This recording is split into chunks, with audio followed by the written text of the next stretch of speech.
Culiacán, Sinaloa, 15 de noviembre de 2018. ¿Me puede decir su nombre completo? Arturo Gutiérrez Olvera. Su fecha de nacimiento. 15 de diciembre de 1950. ¿En dónde? En Puerta de la Vega, municipio de Ameca, Jalisco. Si me puede seguir contando de cuando ya ingresa a la normal. ¿En qué año ingresa? En septiembre de 1963. Ajá, ¿cómo era de lunes a viernes la educación? Bueno, mira, te cuento. Éramos 320 estudiantes, 320 alumnos. En la escuela normal rural. En la escuela normal rural de Jalisco, Nayarit. Ajá.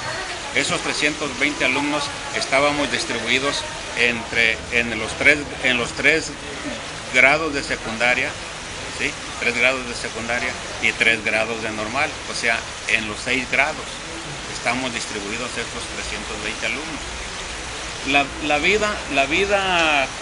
La cotidianidad de una semana te la voy a más o menos a narrar de la siguiente manera. Los lunes, pero antes, fíjate bien que ahí en la escuela donde nosotros estuvimos había un maestro de educación física que era el que se encargaba de organizar toda la vida de la institución. Cuando llegábamos en septiembre, nos formaban de mayor a menor y formaban estilo militar, formaban secciones. Una sección estaba formada por 3 pelotones y cada pelotón estaba integrado por 11 compañeros, ¿sí?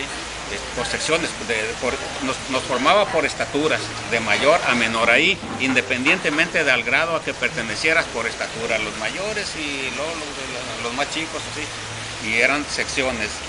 Cada sección por 3 pelotones, cada pelotón por 11 compañeros, y cada sección tenía su comandante, ¿sí? Bueno, pues el lunes a las 5 de la mañana, llegaba el maestro un poco antes de las 5 de la mañana y tocaba un silbato y se levantaban los de la banda de guerra, como un 15 para las 5, y como al 10 para las 5 empezaba a tocar ahí todas las órdenes nos las daban a través de toques de corneta, ¿sí? Por ejemplo, como 10 para las 5 empezaba a tocar la banda de guerra un toque que le llamábamos levante, que ya nosotros conocíamos ese toque. Entonces nosotros estábamos dormidos y ya cuando oíamos la banda de guerra tocando y ya nos levantábamos porque había que estar, cuando terminara de tocar la banda de guerra, había que estar cada quien en su lugar. Cada quien tenía su lugar ya en las secciones, en los pelotones, cada quien tenía ya su lugar ahí, ¿sí? Entonces, cuando terminaba de tocar la banda de guerra, ya todos debíamos estar ahí, cada quien en su lugar. Nosotros al iniciar el año teníamos una puntuación de 100 puntos en el aspecto de conducta, y por cada falla que hicieras al reglamento de la escuela te iban bajando puntos, que por no hacer el aseo tantos puntos, que por no ir porque había unos que no iban al levante, que se quedaban dormidos, ¿sí? Pero por no ir al levante, que tantos puntos, por llegar tarde al levante tantos puntos, y te iban bajando. Cuando alguien llegaba a los 60 puntos, o sea que perdía 40 puntos, era expulsión. Entonces pues todo el mundo teníamos que cuidar eso. Entonces terminaba de tocar la banda del levante, estábamos parados todos ahí, y los jefes de cada pelotón se fijaban a ver quién había faltado. Ya ellos en cierto momento de la formación pasaban a darle cuenta al comandante quiénes habían faltado. El comandante tomaba nota de eso, y ya los comandantes se reunían, se formaban todos ahí en el centro de la cancha de básquetbol, en la cancha de interior de básquetbol, ahí era donde nos formábamos. Y iban y le daban cuenta a ese maestro, y ese maestro tomaba nota de los que habían faltado para después bajarles su punto por no haber ido al levante. Bueno, terminaba el levante en los lunes. Digo, una vez que ya pasaban revista, que ya pasaban lista, daban a conocer las comisiones para la semana, las comisiones. Cada quien teníamos que desarrollar ciertas comisiones de aseo, Por ejemplo, las calles, las banquetas, los baños, los pasillos, los patios, se hacían listas para que durante la semana porque por ejemplo que había una banqueta al entrar, banqueta central, esa banqueta estaba dividida en 4 o 5 partes. Banqueta central, número 1, fulano de tal, número 2, fulano de tal, quiere decir que durante esa semana a esas personas era las que les correspondía hacer el aseo de la banqueta central. Que patio tras los baños, fulano de tal, había un patio que estaba detrás de los baños. Que patio frente a baños, había otro, fulano de tal. Que patio frente a comedor, que patio tras comedor, ¿sí? Y ahí se dictaban todas las comisiones, pero además de eso, había comisiones de cocina, de lavandería, de cocina y de lavandería, y de tortillería. Todos ¿sí? los alumnos eran hombres. Todos éramos hombres. ¿Y los profesores? No, había mujeres y había hombres, pero los profesores vivían en el pueblo. Los que vivíamos en la escuela, internado, nada más éramos los alumnos. En ese año cuando entró usted, ¿cuántas becas se dieron? Para entrar a primer año éramos 48 becas, se dieron 48 ¿Siempre eran becas. así? No, a veces eran grupos más numerosos, dependiendo del número de los que salían, de los que egresaban el sexto año, ¿me entiendes? Por ejemplo, si en un año egresaron 70 alumnos como maestros, entonces esas 70 eran los mismos que entraban acá primer año, el siguiente año y así. O sea, no eran siempre los mismos, dependiendo del número de egresados, era el número que ingresaba al siguiente año, ¿sí? Entonces te digo, también había comisiones de tortillería, de cocina y de lavandería. Los de cocina, ¿qué hacíamos? Cuando nos tocaba comisión de cocina, ir a ayudarles a las cocineras a moler los frijoles, porque se hacían ollonas de frijoles para 320, imagínate, o que picar verdura o cosas de esas. A tortillería, ahí en la escuela había una máquina que hacía tortillas, una máquina tortilladora, pero había que llevar los botes de nixtamal al molino allá a una esquina del pueblo para que moliera el nixtamal y traerse la masa. Entonces a los que les tocaba la comisión de tortillería, había que llevarse los botes de nixtamal y llevarlos allá al molino, que molieran y traerse la masa, y luego ya cuando se estaban echando ahí cuando estaban haciendo las tortillas, contar las tortillas, porque nos daban todo contado, Y los que les tocaba comisión de lavandería, ya después cuando se terminaba de comer, que se recogía toda la loza era loza de aluminio, platos de aluminio, vasos de aluminio, todo era de aluminio para que no se rompieran. Entonces ahí a los que les tocaba comisión de lavar loza, era ir a ayudarles a las trabajadoras que se encargaban de eso, a lavar la loza. Eso era lo que, entonces los lunes se decía todo eso, quién iba a hacerlo durante la semana. Entonces ya en la semana ya cada quien sabía lo que iba a hacer, ¿sí? Se terminaba el levante, se rompían filas y cada quien se iba a su dormitorio a prepararse. ¿Qué era lo que hacíamos después del levante? En los dormitorios también, fíjate, generalmente en los dormitorios habíamos 7, 8, 9 compañeros en cada dormitorio, eran cuartos como de 5 por 5 más o menos. Y ahí en los dormitorios también había roles de aseo. Ahí también se hacía el aseo todos los días, pero ahí ese rol era solo entre los que vivían en el dormitorio. Entonces, pues a los que les tocaba hacer el aseo en el dormitorio, pues hacer el aseo en el dormitorio. Y a los demás, a los que no nos tocaba hacer el aseo en el dormitorio, si nos tocaba una comisión allá de barrer el patio, pues íbamos a hacer esa comisión. O a los que no les tocaba de plano nada, pues a lavarse la cara, a lavarse la boca, a prepararse, porque entrábamos todos los días a las 6 de la mañana. A las 6 de la mañana teníamos la primera clase. Y eso nos lo daban con un toque. ¿A qué hora desayunaban? A las 8.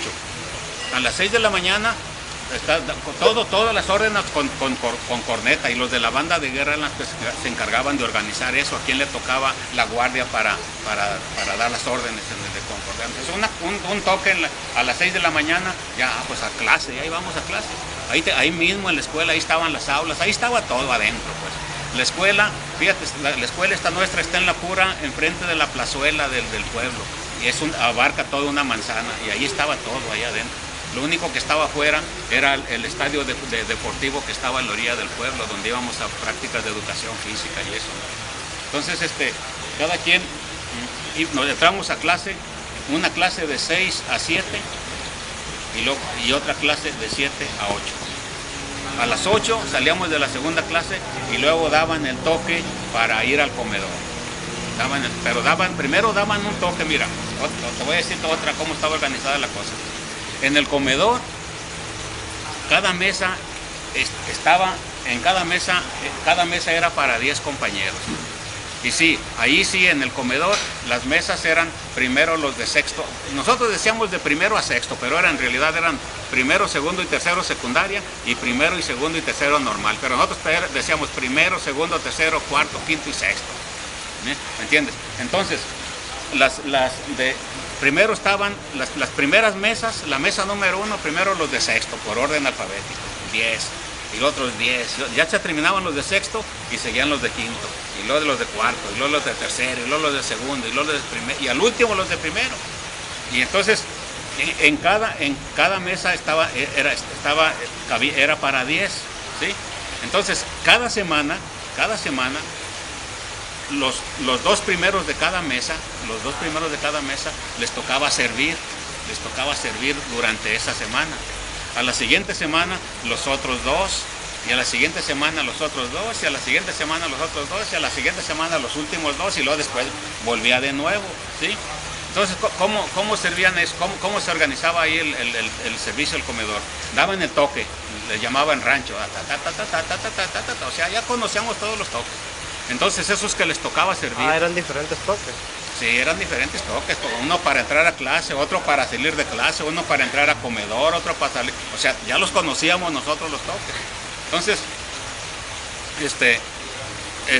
por ejemplo, a los que servían, nosotros así, ahí en el lenguaje de la escuela le llamábamos que eran los domadores.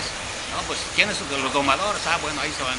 Entonces, uno de ellos agarraba la tina con la loza, ahí en la lavandería, agarraba la tina con la loza y se iba a la mesa y ya distribuía los platos, los 10 platos así en la mesa. Eran mesas largas para 10, los 10 platos así.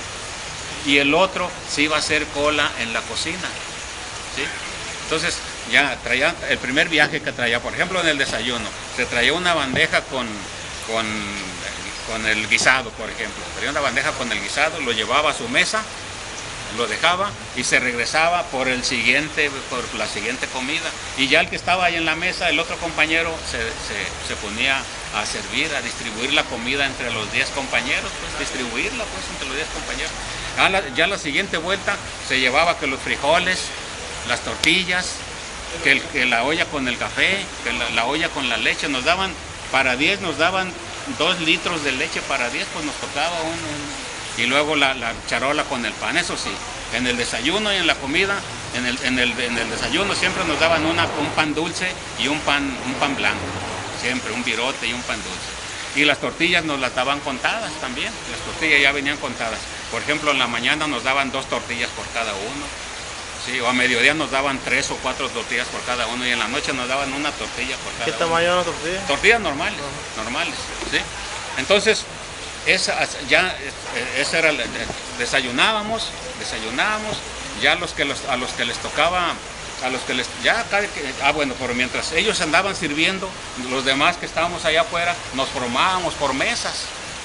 Y ya cuando estaba servido todo, cuando ya se terminaba de servir todo, entrábamos la mesa número 1, la mesa número 2, y cada quien iba entrando hasta que entraba, hasta la última mesa, la 32, eran 32 mesas, ¿sí?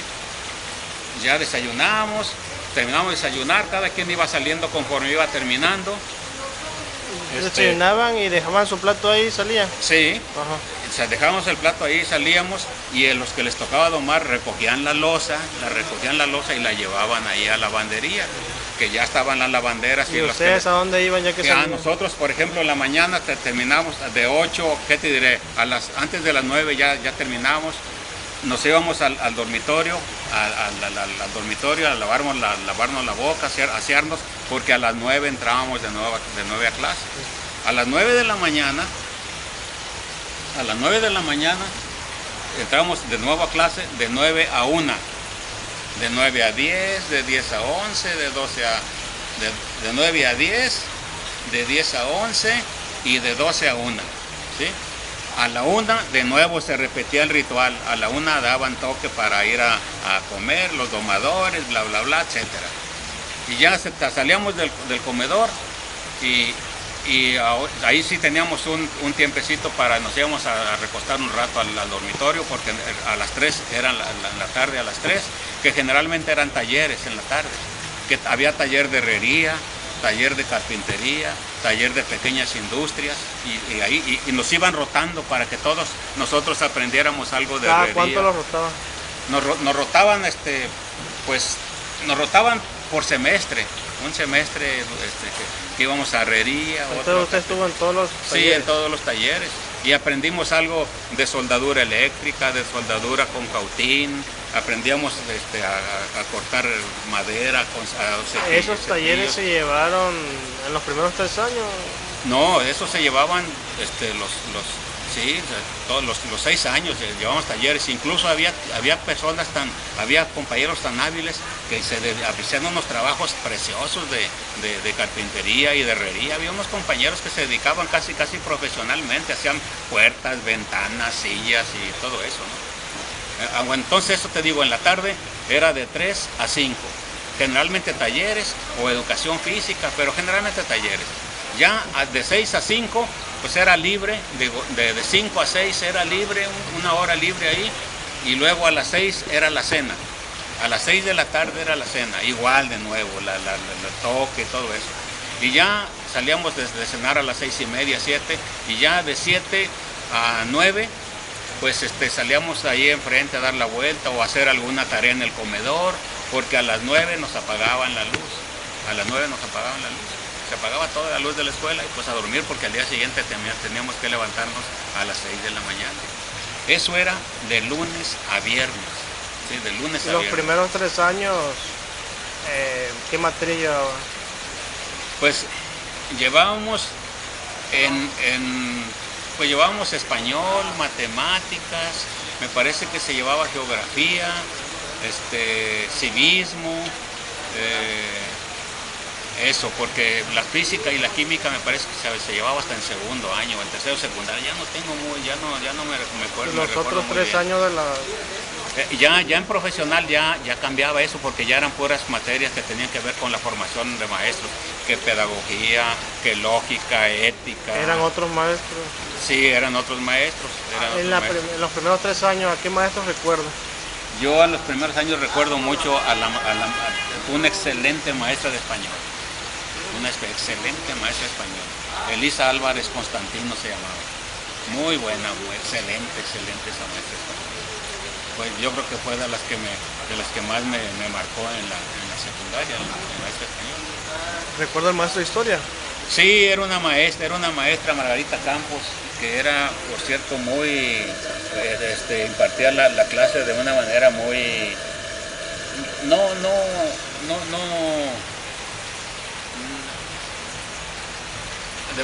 desde mi punto de vista, y bueno, y todos los compañeros lo comentamos, a nadie le gustaba porque era muy deficiente.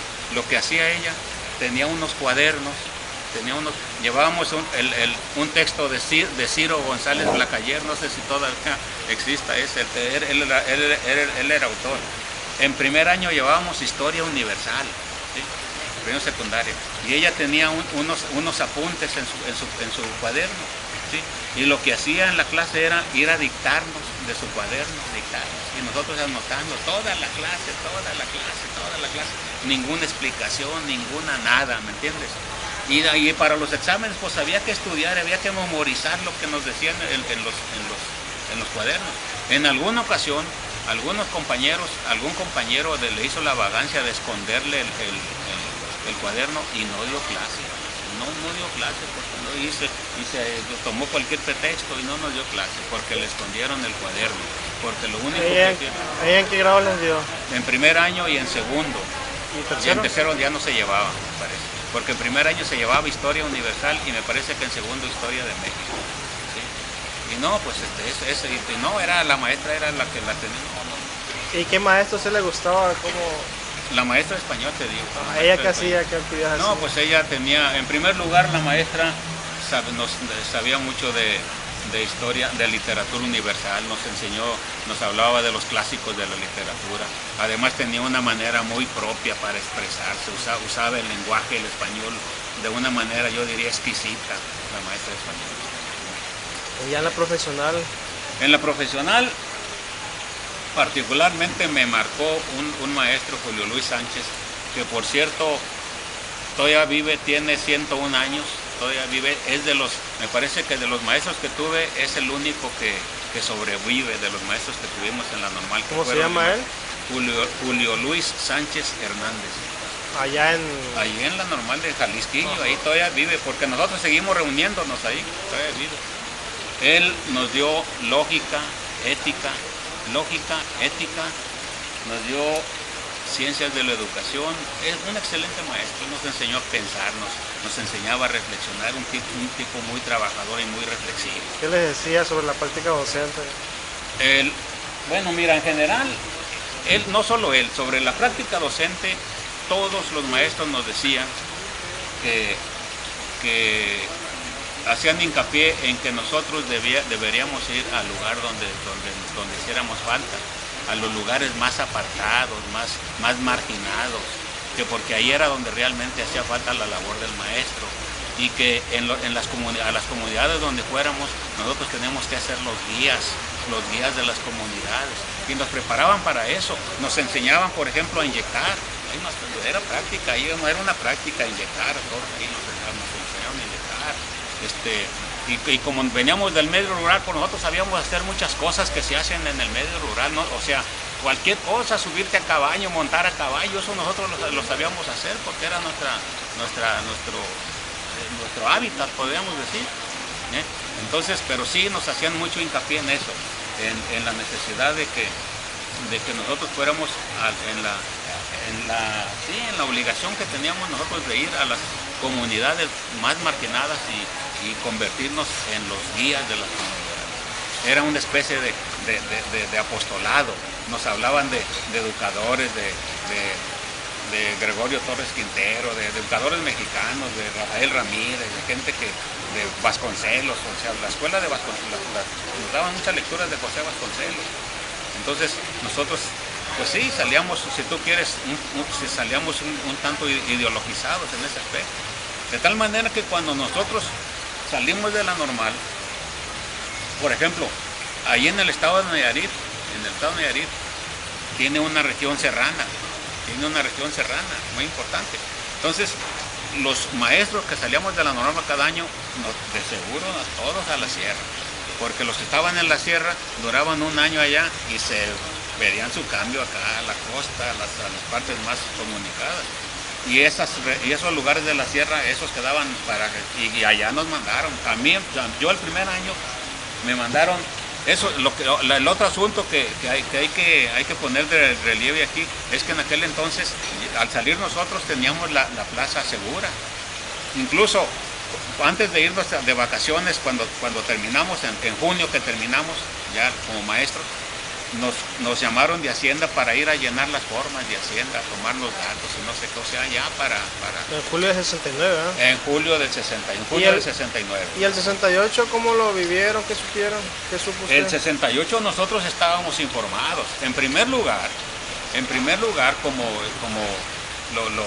lo dijo ahí el maestro Rocha en esa plática, en febrero del 68,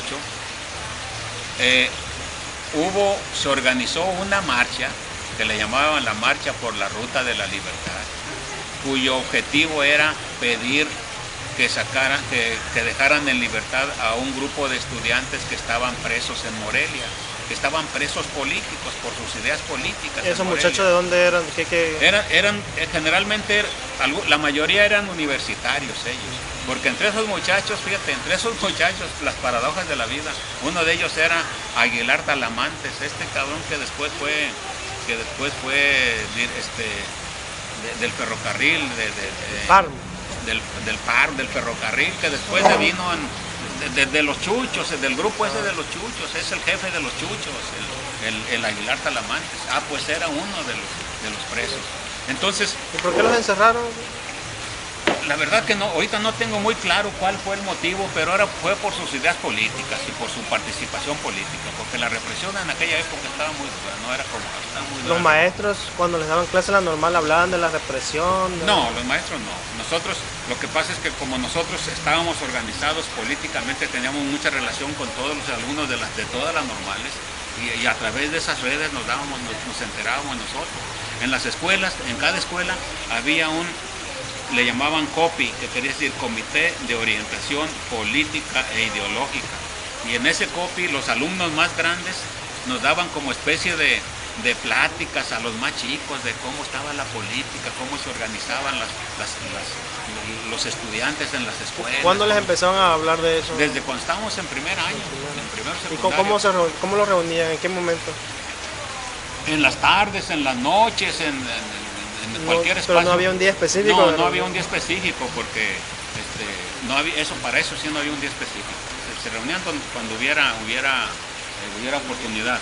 Pero además que como estábamos organizados en sociedad de alumnos, y a la sociedad de alumnos tenía un comité ejecutivo y había asambleas de los estudiantes seguidas, con cierta frecuencia se hacían asambleas, y uno de los más chicos pues iba aprendiendo, los más grandes pues allá, y las discusiones, y ahí conforme iba uno creciendo pues... Ahí en toda la época que estuvo usted en la normal, ¿quiénes fueron esos muchachos que les informaban? ¿Qué recuerda usted? Generalmente los que estaban en el comité ejecutivo, incluso nosotros pues, cuando llegamos a quinto año pues nos convertimos nosotros en dirigentes, y lo que hicieron con nosotros los grandes pues también nosotros hicimos con los más chicos, ¿sí? Ahí en la normal, bueno pues acá no está ningún conocido acá de los que estuvieron cuando yo estuve acá, pero te digo, bueno, entonces me preguntaba del 68. Del 68 te digo, había una organización que en aquel entonces era la Central Nacional de Estudiantes Democráticos, se llamaba CNED, C-N-E-D, la Central Nacional de Estudiantes Democráticos. Esa central abarcaba a estudiantes de las universidades públicas, de la UNAM, del POLI, y también a todos los estudiantes de las 29 normales rurales que había en el país. Nosotros, los estudiantes de las 29 escuelas normales rurales que había en el país, estábamos organizados en una federación que se llamaba FEXM, así se llamaba nuestra organización. Pues la FEXM pertenecía a la CNED, o sea, formaba parte de la CNED. Y el doctor Rocha fue secretario general de la FEXM, porque teníamos un comité nacional, las normales rurales, la FEXM tenía un comité nacional. ¿Cuál estudió? Él es de mi misma generación, pero él estudió en el Quinto Sonora. Pero nos conocimos desde la época de estudiantes, porque había mucha relación entre los estudiantes. Y como él es de mi misma generación, él también es de la generación 63, 69. ¿Quiénes otros fueron de esa generación? De aquí no hay, porque la mayoría quedaron en Nayarit, otros se fueron a ¿Y quiénes recuerda? Pues recuerdo aquí nada más hay un compañero que es supervisor, que se llama José Torres Sánchez, es supervisor de secundarias, ¿sí? Y allá pues los recuerdo, a todos mis compañeros los recuerdo. ¿Se puede mencionar? Sí, hay un compañero que se llama Pablo Pérez de Tuxpan, otro compañero que se llama, otros dos hermanos, Guillermo Vivanco, Manuel Vivanco de Tuxpan, otro de Tuxpan que se llama Luciano Santillán Camberos, Ramiro Guzmán de Jalisco, Miguel Ángel Acosta, mi paisano casi de Buenavista, Marco Antonio Fuentes de Bellavista, un lado de Tepic. A todos los conozco, éramos 48 y a todos. Oye, es que vivimos 6 años juntos, yendo a clase juntos, yendo a la parcela juntos, jugando voleibol juntos, peleándonos, todo juntos. O sea, es una... Y los años que estuvo ahí en la normal, ¿les enseñaban así materias sobre socialismo, sobre el capitalismo? No había, como parte del plan de estudio no había. Lo que pasa es que había mucha influencia, porque a nosotros ahí nos llegaban revistas. Me acuerdo que la Unión Soviética tenía, a través de la embajada nos enviaba no recuerdo el título, pero se llamaba algo así como La URSS, decía. Entonces ahí leíamos revistas, pero también había gente, ahí leí yo La Madre de Gorky, La Madre. Y luego así se templó el acero de Nikolai Ostrovsky también. Ahí leíamos ese tipo de literatura, sí, claro, leíamos ese tipo de literatura. Y luego... ¿Quién la llevaba esa revista? Te digo que las revistas llegaban a través de la embajada, no sé cómo llegaban ahí. ¿Pero quién la llevaba? ¿Quién era? A través del correo llegaban los paquetes ahí. De ese tipo. O sea que nosotros teníamos acceso a ese tipo de en las paredes de la normal habían dibujos. No, ahí en la escuela donde yo estaba no había. Eso no había. En otras sí había, pero ahí con nosotros no había. ¿Cómo en cuáles había? Por ejemplo, como en Ayotzinapa. ¿Usted visitó otras? Sí, yo visité varias, incluso Ayotzinapa. Y las que estaban más cerca visité el Quinto. Fui algunas veces al Quinto. Y luego la que nos quedaba más cerca a nosotros era la de Atequiza, Jalisco, pero esa era de mujeres. Atequiza, Jalisco está ya yendo rumbo a Chapala, te vas para el aeropuerto de Guadalajara, rumbo al aeropuerto, das vuelta a la izquierda como rumbo a Ocotlán. Y ahí cerquita. ¿Hay otro de hombres de Atequiza? No, es que cuando en el 69, cuando nosotros salimos, yo soy de la última generación de ahí de mi escuela, porque yo salí en junio y en septiembre la desaparecieron, la escuela ahí donde yo estudié. Entonces quitaron, de 29 que había, nada más dejaron 15, ¿entiendes? Y a unas las desaparecieron, pero ahí hicieron cambios. Unas que eran de hombres la hicieron de mujeres, etcétera. Por ejemplo, Atequiza era de mujeres, pero cuando le desaparecieron, la hicieron de hombres. Y a las compañeras de Atequiza las mandaron a Cañada Honda, Aguascalientes, que siguió siendo de mujeres, ¿sí? Tiripetío, Michoacán, una escuela que está cerca de Morelia, ¿sí? Era de mujeres y la hicieron de hombre también. O sea, hicieron varios cambios. ¿En el 68 cómo se enteraron ustedes de lo del Tlatelolco? Pues nos enteramos a través de, o sea, nosotros veíamos la prensa, pero también le dábamos otra interpretación, o sea, no creíamos lo que decía Sabludowski, por ejemplo. Sí, nos enteramos porque eso trascendió. ¿Miraban televisión entonces? Sí, pues por ejemplo ahí la televisión, ese año llegó la televisión, porque vimos los Juegos Olímpicos en televisión, nos dimos cuenta pero te digo, nosotros, la CENED organizó esa marcha en febrero del 68, organizó esa marcha, ¿sí? Entonces, de ahí de mi escuela fuimos 6 compañeros, yo entre ellos fuimos a esa marcha. Incluso tengo un artículo que escribí sobre lo que pasó en esa marcha. Y eso ya eran los prolegómenos pues de lo que estaba sucediendo en el país. O sea, la cosa no fue que ya de repente en julio del 68, eran cosas que ya venían de atrás, pues, y ya eran cosas que ya venían como ahora que se está conmemorando el cincuentenario de lo de Tlatelolco, pues eran cosas que ya venían desde el 58 con los ferrocarrileros, con Valentín Campa, Demetrio Vallejo, con los doctores, con los maestros, y Otón Salazar, el movimiento revolucionario del magisterio, eran movimientos que ya venían. Lucio Cabañas. Lo de Lucio Cabañas, bueno, Lucio Cabañas, sí, también lo de Lucio Cabañas, que ya venía, sí, también eso ya, o sea, todo eso, entonces eso hizo explosión pues estaba también Genaro Vázquez, Rubén Jaramillo. Sí. A Rubén Jaramillo ya lo mataron en el 62, pero eso también de parte de eso, todo eso ya venía cargando de ahí, ¿entiendes? Y nosotros nos estamos enterados. Entonces te digo, nuestra participación en la marcha, yo tengo un artículo sobre eso, te lo voy a pasar, me das tu correo y te lo voy a mandar, ¿sí? Tengo un artículo sobre eso. Y también tengo un artículo que yo escribí sobre que yo ahí describo más o menos cómo llegué al lugar donde me mandaron por primera vez. También me mandaron a la sierra de Guajicori. Guajicori es el municipio que está más al norte de Nayarit, que está allá, pero me mandaron a un lugar que está allá en la pura esquina, limitando con Durango y con Sinaloa. Me mandaron al lugar más apartado de la zona esa. Mira, de Acaponeta, no sé si conozcas por allá, pero de Acaponeta a Guajicori hay 16 kilómetros. De Caponeta a Guajicoria, 16 kilómetros. En aquel entonces la tranvía que le llaman, como las tranvías que le llaman aquí allá, le llaman tropicales en Nayarit, le llaman tropicales. Hacía 1h30, 2 horas para llegar de Caponeta a Guajicoria. Pero de Guajicoria a donde yo trabajaba, a mí me mandaron a trabajar a una comunidad indígena de tepehuanos. Desde Guajicoria, donde yo trabajaba, hacíamos 2 días de camino, 2 jornadas de camino. ¿Sí? Y trabajé en una comunidad indígena y ahí estuve trabajando 2 años. ¿Y por qué 2 años? Porque dije, no, pues o sea, cuando yo venía con todo ese, no, pues sí, no, voy a durar 2 años ahí. Ahí conocí de la miseria en la que viven los indígenas y un poco lo escribí, también tengo un artículo publicado que describo esa primera experiencia que yo tuve cuando llegué a trabajar a esa comunidad.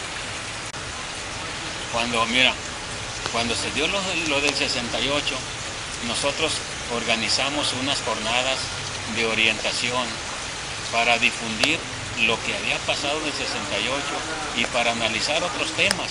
Y nosotros, como vivíamos en Jalisco, Nayarit, pues lo organizamos las 3 escuelas que estábamos por esta región, o sea, las de Atequiza, Jalisco y el Quinto. ¿Sí?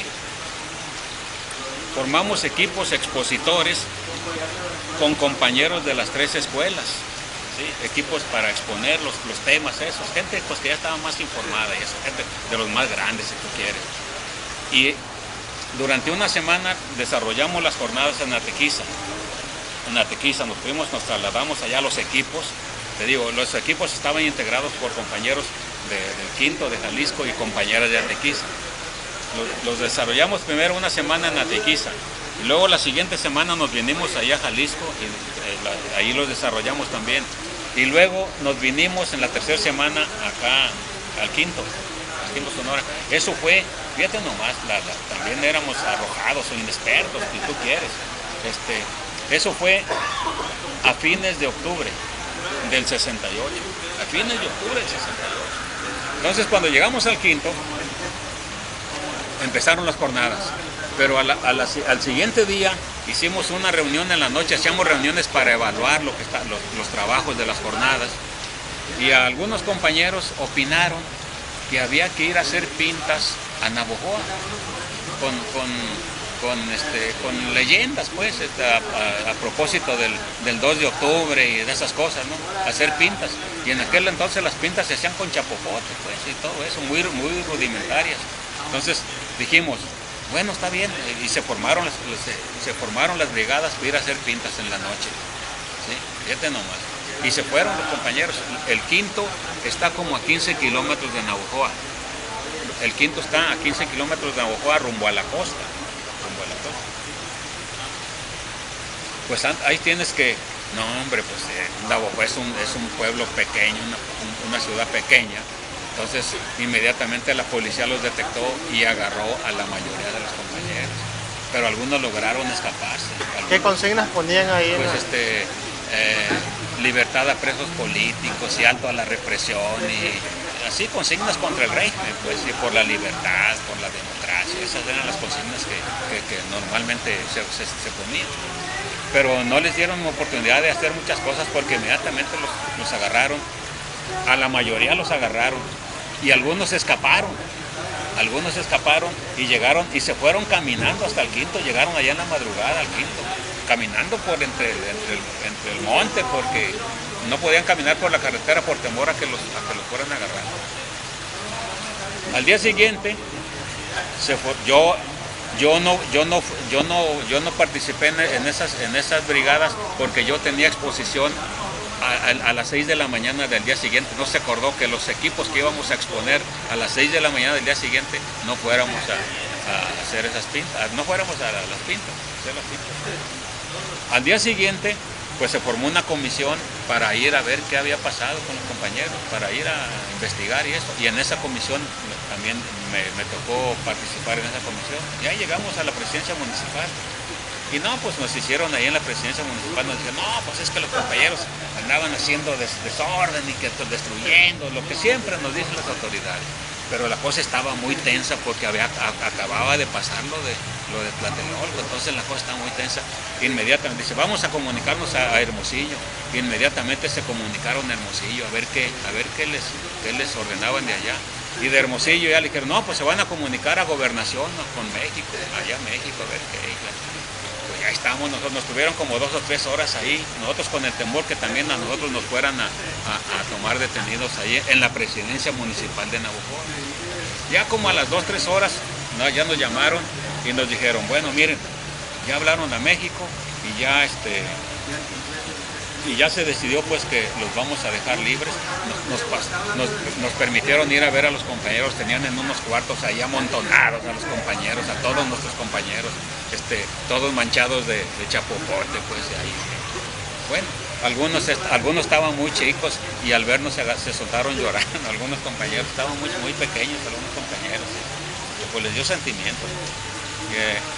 Y nos dijeron, está muy bien, dice, los vamos a dejar libres. Pues dijimos, pues está muy bien, pero dice, no, pero no los vamos a dejar ir libres para que se regresen al Quinto. Vayan y tráiganse sus cosas y el camión y de aquí se van. Pues no podíamos poner condiciones nosotros tampoco. Nos fuimos al Quinto, tomamos nuestras cosas y nos vinimos. Y ahí en la presidencia, ahí los dejaron salir para que se subieran directamente a los camiones y nos vinimos.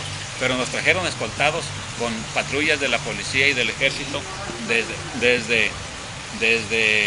desde Navojoa hasta los límites con Sinaloa.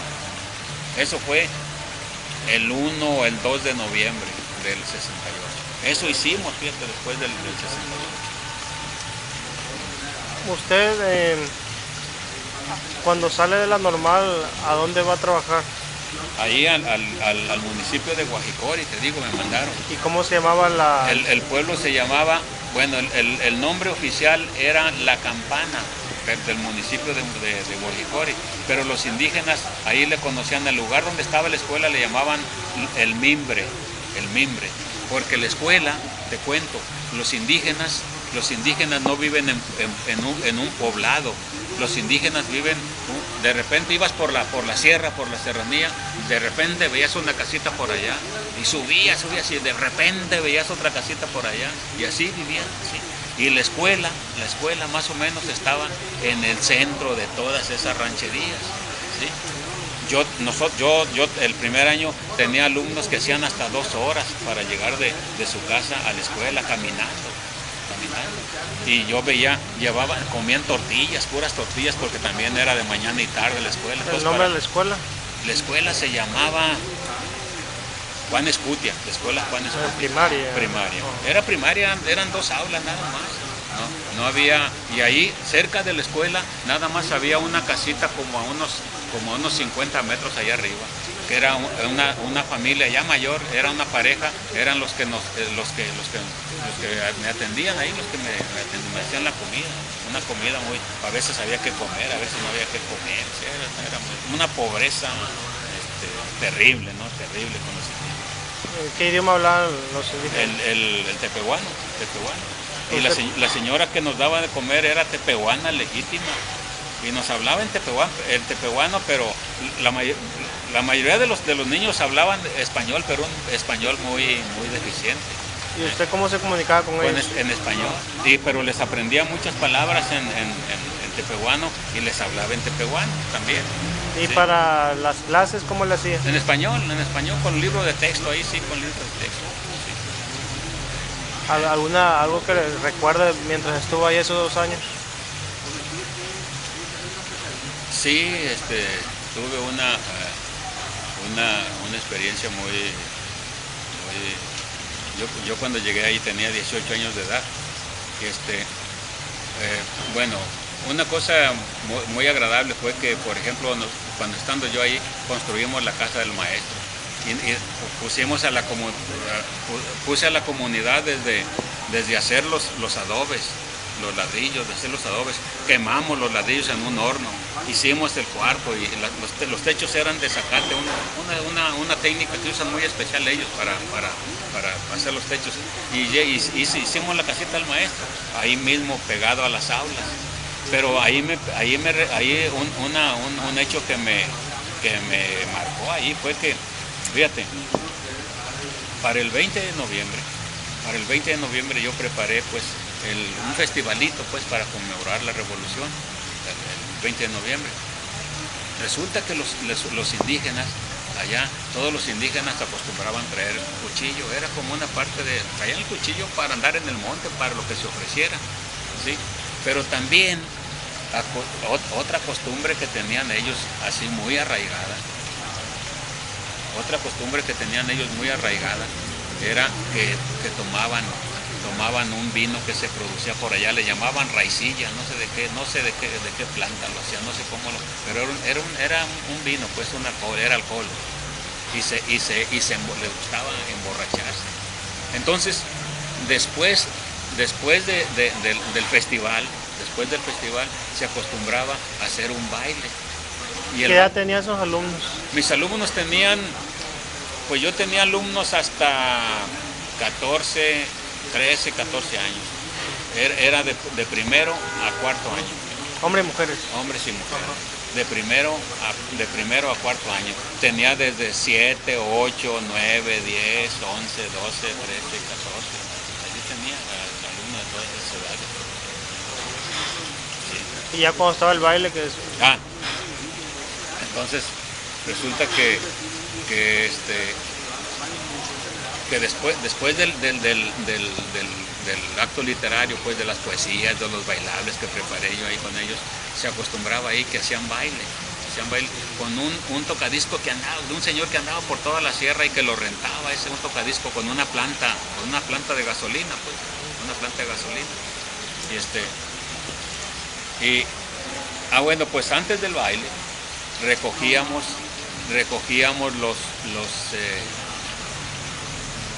yo al maestro lo respetaban demasiado, bastante. Entonces yo le recogí los cuchillos a todos, ¿sí? Antes de iniciar el baile, pues para que todo estuviera tranquilo y eso, porque ya ves que ya con un alcohol les da por pelear, rencillas que hay ahí entre ellos. Y bueno, pues ya les recogí los cuchillos a todos ellos y ya empezó el baile, empezaron a bailar ahí, y ya como eso de las 12, 1 de la mañana, como a la 1 de la mañana,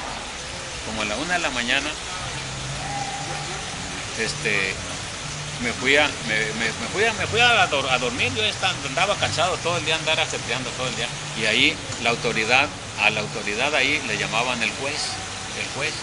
Entonces al juez le dije, le encargo para que ande visitando. Sí, profe, yo aquí. Bueno, ya me metí a mi cuarto a dormir. Pero por ahí como en la madrugada oí una gritería y luego balazos, ¿verdad? Y una gritería y llantos de mujeres y gritos y la madre. Ya llegó y me tocó el juez. Ay, profe, ¿qué pasó? Ya nos pasó una desgracia, profe. ¿Qué pasó? Ya me levanté, yo me vestí. No, pues fíjese que ya nos balearon a una persona. Ya fui. Entonces ya fui y estaba una persona tirada así boca abajo. ¿Sí? Una persona tirada así boca abajo, un señor. Y ya lo levanté yo, lo volteé y ya le vi los ojos entornados y respirando con dificultad, ¿no? A los 3, 4 minutos murió. Entonces nos dijeron, no, pero me dijo, oiga, no, pero allá arriba, en la casita que estaba allá arriba, donde vivía la familia, donde nos atendían, dice, allá está otro. Y ahí voy. Y ya encontré al otro allá. Y resulta que ya lo vi, lo tenían acostado en un catre y sus hermanos ahí llorando, y un hermano ahí también que andaba ahí borracho llorando ahí también. Y yo ya llegué y ya lo saqué yo nervioso también, váyase, sálgase por favor, sálgase. Ya lo saqué y ya vi el muchacho, era un muchacho joven, tenía todo el pantalón, el pantalón lo tenía bañado de sangre, de la pierna desde acá, desde arriba hasta abajo bañado de sangre. Entonces ya le quité el pantalón y le revisé la herida, le habían dado un balazo. pero resulta que lo bueno es que tenía entrada, el orificio tenía entrada, tenía el orificio de entrada y tenía el orificio de salida. O sea, tenía por donde le entró y por donde le salió. Y ya lo revisé y no le tocó el hueso no se lo tocó. Y afortunadamente no le tocó ninguna arteria ni nada. Entonces, yo, como parte de las prevenciones, yo tenía un botiquín que me había llevado, un botiquín donde tenía lo más elemental, gasa, alcohol, lo más elemental. Y entre eso tenía yo pastillas de sulfatiazol, sulfas. Entonces lo que hice fue, con agua oxigenada, le lavé con jabón primero, le lavé bien ahí la pierna y todo, con jabón y agua, y después con agua oxigenada le desinfecté las heridas ahí, y machuqué pastillas de sulfatiazol, y se las puse en los dos orificios, y con unas gasas, le puse unas gasas ahí enfrente, y luego con una venda le vendé.